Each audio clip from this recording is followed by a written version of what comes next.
توجہ ہے آپ کی، علی کے غلام ایسے ہی علی کے غلام نہیں بنتے، کیونکہ علی کی نسلوں میں علی کا خون پایا جاتا ہے، علی کا جوش پایا جاتا ہے، علی کا دبدبہ پایا جاتا ہے، علی کے اولاد ہیں، اسی لیے تو ہمارا حوصلہ علی علی کرتا ہے، ہماری زبان علی علی کرتی ہے، ہمارا دل علی علی کرتا ہے، ہم نے علی کو کسی بھی حال میں چھوڑا نہیں ہے، ہم ہر وقت علی کا دامن تھامے رہتے ہیں۔ آیت اللہ بہتر، کیونکہ علی کی اولاد، ہر شیعہ علی کا چاہنے والا ہے، ہر شیعہ علی کا چاہنے والا ہے۔ کہتے ہیں کہ نماز کو اول وقت پڑھا کرو، اگر نماز اول وقت نہیں پڑھو گے تو اس کا نقصان ہوتا ہے۔ کہتے ہیں بچہ ہے کہ جس نے ایک کورس کیا، ایک پڑھائی کی، کوئی ڈپلومہ کیا، اور اس نے وہ ڈپلومہ کر لیا، کامیاب ہو گیا، پہلا نمبر لایا، لیکن پہلا نمبر لانے کے بعد رزلٹ بھی آ گیا، اب بچہ بیچارہ بیٹھا انتظار کر رہا ہے کہ مجھے یہ کمپنی جوائن کر لے، مجھے یہ کمپنی ہائر کر لے، مجھے یہ والی فیکٹری اپنے یہاں رکھ لے۔ توجہ کیجیے گا، نماز اول وقت نہ پڑھنے کے نقصان بتا رہا ہوں آپ کو۔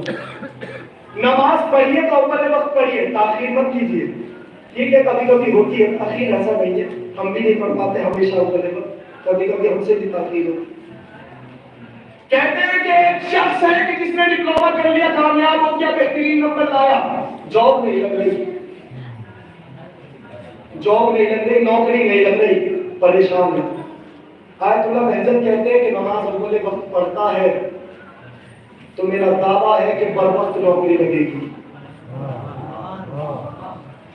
میرا دعویٰ ہے کہ بر وقت نوکری لگے گی، بر وقت روزگار ملے گا اگر بر وقت نماز پڑھتا ہے۔ اس لیے کہ جو اللہ کے معاملات میں، خدا کے معاملات میں، دین کے معاملات میں دیری کرتا ہے تو پروردگار عالم اس کی کامیابی میں تھوڑی سی تاخیر کرتا ہے، تاکہ اس تاخیر کے ذریعے سے اسے یہ پتہ چل جائے کہ مجھے نماز اول وقت پڑھنی ہے۔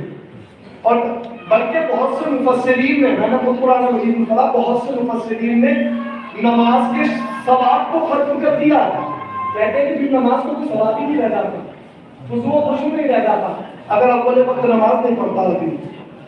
تو میری معتبرانہ گزارش ہے، جتنی تعداد یہاں پر ہے، پروردگار اس سے زیادہ تعداد آپ کی فرمائے، پروردگار یہاں پر اور اولاد صالح نبینا عطا فرمائے کہ جو حسین کی عزاداری اسی طرح سے کرے جس طرح سے عزاداری کرنے کا حق ہے، اور جب عرش عزا پر آئے تو اپنی نماز ادا کرنا، ورنہ کوئی فائدہ نہیں ہے اس عرش عزا پر آنے کا۔ آپ بیٹھیں گے، میں نے کل ایک بچے سے پوچھا تھا، نام نہیں بتاؤں گا، نام جانتا، میں نے پوچھا، میں نے کہا کیا پڑھا تھا میں نے آج سنا تم نے؟